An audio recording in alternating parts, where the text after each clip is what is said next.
So America వెళ్ళాలంటే ఇక మీద మీ జేబులు కాదు, బ్యాంకులు ఖాళీ అయిపోతాయి. విషయం ఏమిటంటే అమెరికా వేస్ట్ అని ట్రంప్ గారి ఫీలింగ్ అనుకుంటా. మేక్ అమెరికా గ్రేట్ అగైన్ అనే స్లోగన్ తో trade wars, immigration restrictions, foreign policies లో మార్పులు చేస్తున్నారు. ట్రంప్ గారి నాయకత్వంలో అమెరికా మీద ట్రంప్ గారికి ఉన్న అభిప్రాయం ప్రపంచం అంతా వస్తుంది అని సోషల్ మీడియాలో కొంతమంది అంటున్నారు. విషయానికి వస్తే ట్రంప్ గారు ఒక పైలట్ ప్రోగ్రాం తెచ్చారు. పైలట్ ప్రోగ్రాం అంటే ఒక ట్రయల్ ప్రోగ్రాం లాంటిది అన్నమాట. ఇక మీద అమెరికా వెళ్ళాలి అంటే $15,000 డిపాజిట్ చేయాలి. అంటే ప్రస్తుతం ఉన్న రూపాయి విలువ ప్రకారం సుమారుగా 13 లక్షలు. ఈ పైలట్ ప్రోగ్రాం ప్రస్తుతానికి 12 నెలలు ఉంటుంది. ఇది ఎందుకంటే వీసా ఓవర్ స్టేస్ ని తగ్గించడానికి. వీసా ఓవర్ స్టే అంటే ఉదాహరణకు మీకు 4 నెలలు అమెరికాలో ఉండటానికి వీసా వచ్చింది, కానీ మీరు 4 నెలల కంటే ఎక్కువ అమెరికాలో ఉన్నారు.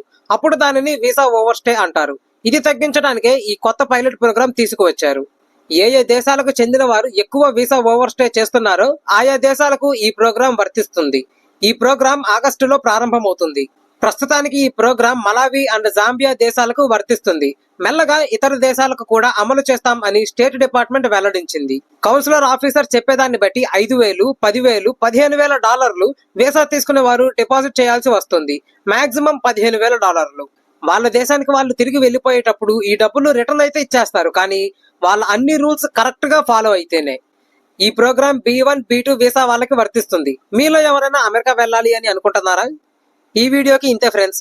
ఈ వీడియో కనుక మీకు నచ్చినట్టు అయితే లైక్ చేయండి, మీ ఫ్రెండ్స్ అండ్ ఫ్యామిలీకి షేర్ చేయండి. ఇటువంటి మరిన్ని వీడియోస్ కోసం మా శేషసాయి అఫీషియల్ యూట్యూబ్ ఛానల్ ని సబ్స్క్రైబ్ చేయండి. మీ సలహాలు, సూచనలు, అభిప్రాయాలు కింద కమెంట్స్ సెక్షన్ లో తెలపండి. జై శ్రీరామ్, జై హింద్.